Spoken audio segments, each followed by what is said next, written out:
മനുഷ്യരെല്ലാവരും പല അർത്ഥത്തിലും പലരോടും കടപ്പെട്ടവരാ. ആദ്യം ജന്മം തന്ന അമ്മയോട് നാം കടപ്പെട്ടു, പിന്നെ വളർത്തി ജീവിതം പഠിപ്പിച്ച അച്ഛനോട്, തുടർന്ന് ഗുരുക്കന്മാരോട്, പിന്നെ കൂട്ടുകാരോട്, കൈത്താങ്ങായി വന്ന എത്രയോ പേരോട്. കടപ്പാടുകളുടെ ഒരു പരമ്പര തന്നെ ജീവിതം. അപ്പോ ജീവൻ തിരിച്ചു പിടിച്ചെന്ന ഒരു കൂട്ടുകാരിയോ കൂട്ടുകാരനെയോ മറക്കാൻ കഴിയോ? സാറിന് ജീവൻ തിരിച്ചു തന്നത് കാലപുരുഷനാ. ഞാനതിനൊരു കാരണക്കാരിയായെന്ന് മാത്രം. ഞാൻ എന്റെ ജോലി ചെയ്തു, അത്രേ ഉള്ളൂ. അതിനപ്പുറം ഒന്നുമില്ല സർ. അതാണോ ഞാൻ പല പ്രാവശ്യം വിളിച്ചിട്ടും പവിത്ര സിസ്റ്റർ ഇങ്ങോട്ട് വരാതിരുന്നത്? തീർച്ചയായും. സാറ് വളരെ പ്രസിദ്ധനാ, കേരളം മുഴുവൻ അറിയപ്പെടുന്ന ആളുമാണ്. സാറിനെ ഞാൻ ബഹുമാനിക്കുകയും ചെയ്യുന്നുണ്ട്. പക്ഷേ സാർ എനിക്കൊരു ക്ലയന്റ് മാത്രം. ഇതുപോലെ നന്ദി പറയാൻ പല ക്ലയൻസും എന്നെ വിളിക്കാറുണ്ട്. പക്ഷേ ഞാൻ അതിനൊന്നും പോവാറില്ല. അതൊക്കെ ശരി തന്നെയാ.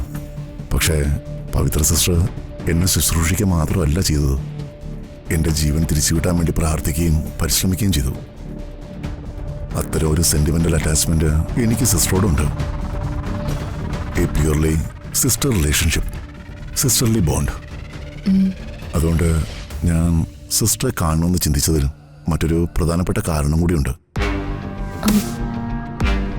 എന്താണെന്ന് വെച്ചാൽ ഒത്തിരി കാലം മുതലെയുള്ള എൻ്റെ ഒരു സ്വപ്നമാണ് ഫ്ലോറൻസ് നൈറ്റിംഗേൽ എന്ന പേരിൽ ഒരു ചാരിറ്റബിൾ സൊസൈറ്റിയും രോഗികൾക്കായി ഒരു ആതുരാലയവും തുടങ്ങണമെന്ന് എനിക്ക് ആഗ്രഹമുണ്ട്. സിസ്റ്റർ ആയിരിക്കണം അതിൻ്റെ കാര്യങ്ങൾ നോക്കി നടത്തേണ്ടത്. സാറ് പറഞ്ഞത് വളരെ നല്ല കാര്യമാണ്. പക്ഷേ എനിക്ക് അത്തരം വലിയ ഉത്തരവാദിത്തങ്ങളൊന്നും ഏറ്റെടുക്കാൻ കഴിയില്ല. ഈ വളരെ ചെറിയ ജീവിത കാലയളവില് കുറച്ച് മനുഷ്യരെ പരിചരിച്ച് ഒരു കൊച്ചു ജീവിതം, അത് മാത്രമാണ് സാർ എന്റെ സ്വപ്നം. എന്നാ ഞാൻ ഇറങ്ങുക. പക്ഷേ സാറ് മന്ത്രിയാവാത്തതില് എനിക്ക് ശക്തമായ എതിർപ്പുണ്ട് കേട്ടോ.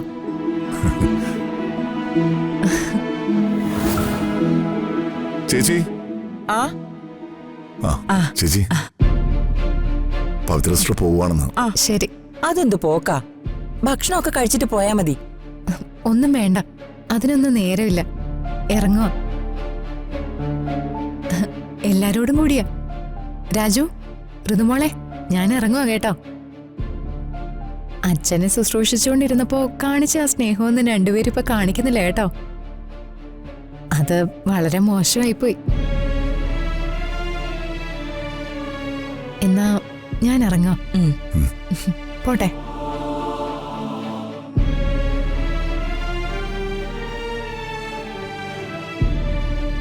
നിങ്ങൾ എന്താ വളരെ ഇൻഡിഫറൻ്റ് ആയിട്ട് അവരോട് പെരുമാറിയത്?